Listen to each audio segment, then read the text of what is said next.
Oke. Halo semuanya, kami dari kelompok PKM Karya Cipta untuk tugas awal AI dan topik yang kami ambil terkait kesehatan berjudul pengembangan aplikasi berbasis deep learning sebagai sistem pendukung deteksi awal penyakit paru-paru berdasarkan citra X-ray dada. Dan di kelompok kami memiliki tiga anggota, ada Matilda Rafaela yaitu saya dan partner saya Regina Natania dan juga Vincent Christian Atmajaya. Berikutnya. Sebelum kita masuk ke dalam demonstrasi, saya akan membahas terkait permasalahan yang kami ambil. Kenapa kita mengambil deteksi dini? Kenapa deteksi dini itu penting?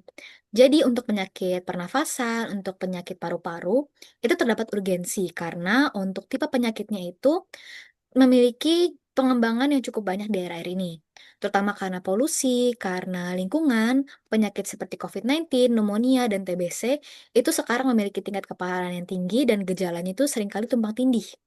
Kemudian terdapat juga keterbatasan tenaga medis dan juga akses medis karena jumlah dokter-dokter spesialis, radiologi itu tuh terbatas dan tidak merata. Sementara pasien yang memiliki gangguan tersebut itu tuh terus meningkat dan juga terdapat di mana-mana.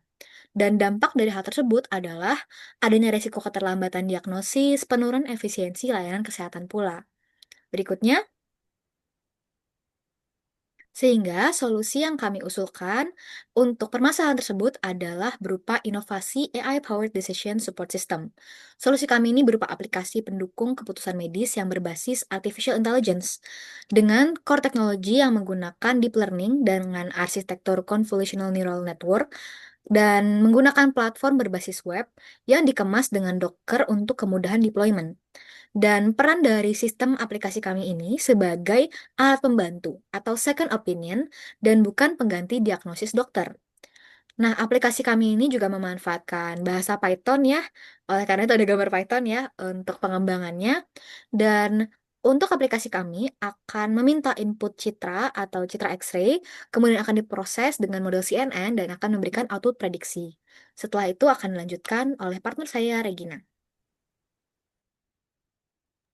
Oke, untuk kapabilitas deteksi multikelas, jadi sistem kami itu mampu mengklasifikasi 5 kondisi paru-paru secara spesifik.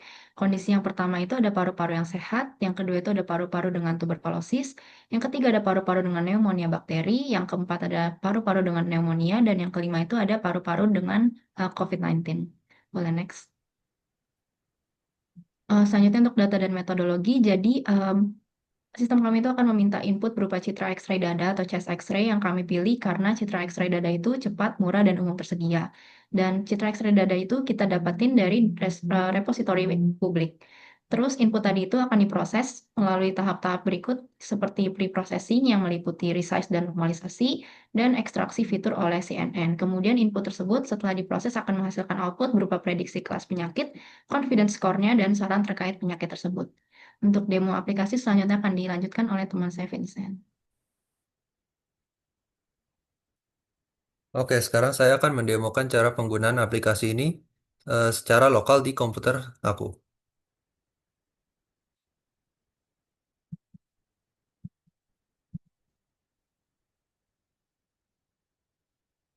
Nah, ini adalah tampilan utama aplikasi kami.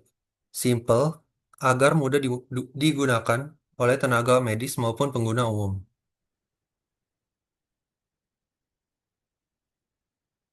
Nah, pertama kita bakal unggah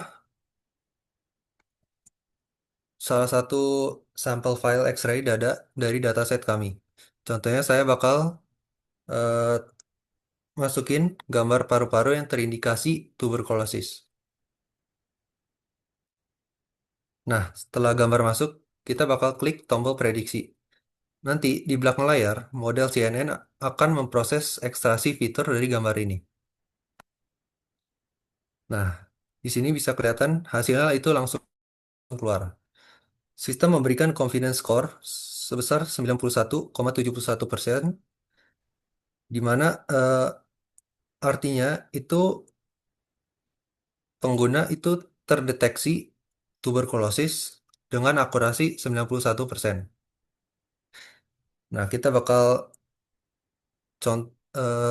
berikan contoh lain. Di sini aku bakal contohin corona. Nah, di sini confidence score-nya itu 89,8%. Tidak hanya angka, aplikasi juga menampilkan informasi singkat tentang penyakit tersebut dan memberikan rekomendasi apa yang harus dilakukan oleh pengguna. Dan tentu saja ada disclaimer awal bahwa ini adalah indikasi awal, bukan diagnosis final. Demikian demonstrasi dari kami.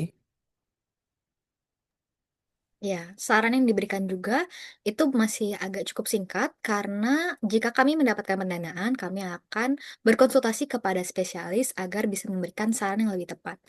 Dan setelah demonstrasi ini sudah selesai penjelasan kami dan demonstrasi kami. Terima kasih sudah menonton.